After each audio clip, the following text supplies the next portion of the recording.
എനിക്കിത് ഭയങ്കരമായിട്ട് ഇഷ്ടപ്പെട്ട ഒരു ഷർട്ടാണ് കേട്ടോ. അതിട്ടിട്ടാണ് ഇന്ന് ഞാൻ പുറത്തു പോണത്. ഡിപ്രഷൻ അടിച്ച് കിളി പോയിട്ട് എന്താ ചെയ്യാന്നറിയാതെ ബോറടിച്ചിരിക്കുമ്പോഴാണ് കേട്ടോ പുറത്തു പോകാനുള്ള പ്ലാൻ ഉണ്ടായത്. അങ്ങനെ ഞാനും എൻ്റെ ഫ്രണ്ടും കൂടി പുറത്തു പോകാമെന്ന് തീരുമാനിച്ചു. മോർണിംഗ് ആയതുകൊണ്ട് നമുക്ക് കുറച്ച് ഭക്തിമാർഗ്ഗമാവാം. പാലക്കാടിന് ഹൃദയഭാഗത്തുള്ള പാലക്കാട് കോട്ട എല്ലാവർക്കും അറിയാമല്ലോ. അതിൻ്റെ ഉള്ളിൽ ഒരു ഹനുമാൻ ടെമ്പിൾ ഉണ്ട്. കുറേ പേർക്കൊക്കെ അറിയാം. എന്നാലും ഇന്ന് നമുക്ക് അങ്ങോട്ടാണ് പോകേണ്ടത്. അമ്പലത്തിലോട്ട് കയറാൻ വേണ്ടി ടിക്കറ്റ് വേണ്ട, പക്ഷെ പാലക്കാട് കോട്ടയിലേക്ക് പോകാൻ ടിക്കറ്റ് വേണം. പണ്ട് ടിപ്പു സുൽത്താൻ പണി കഴിപ്പിച്ച കോട്ടയാണിത്. അങ്ങേരല്ല, അങ്ങേരെ ഏൽപ്പിച്ചിട്ട് പണി കഴിപ്പിച്ചത്. ഇതിനൊരു കവാടുണ്ട്, അതിന് പുറത്തായിട്ടൊരു വാട്ടർ ബോഡി ഉണ്ട് കേട്ടോ. അവിടെ കുറേ മുതലല്ല കേട്ടോ, ആമയും മീനുകളൊക്കെ ഉണ്ട് അവിടെ. ഇതിനൊരു പ്രത്യേകത ഉണ്ട്, അത് ഭയങ്കര ഡിസ്റ്റൻസിലാണ്.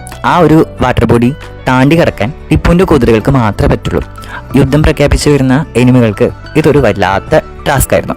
ഈ കോട്ടയുടെ ഉള്ളിൽ തുരങ്കപാതകളൊക്കെ ഉണ്ടെന്നാണ് പറയണേ. അതൊന്നും ഓപ്പൺ അല്ല, ഇതിനുള്ളിൽ കുറേ ജയിലും കോളവും കാര്യങ്ങളൊക്കെ ഉണ്ട് കേട്ടോ. അത് നമുക്ക് മറ്റൊരു വീഡിയോയിൽ കാണാം.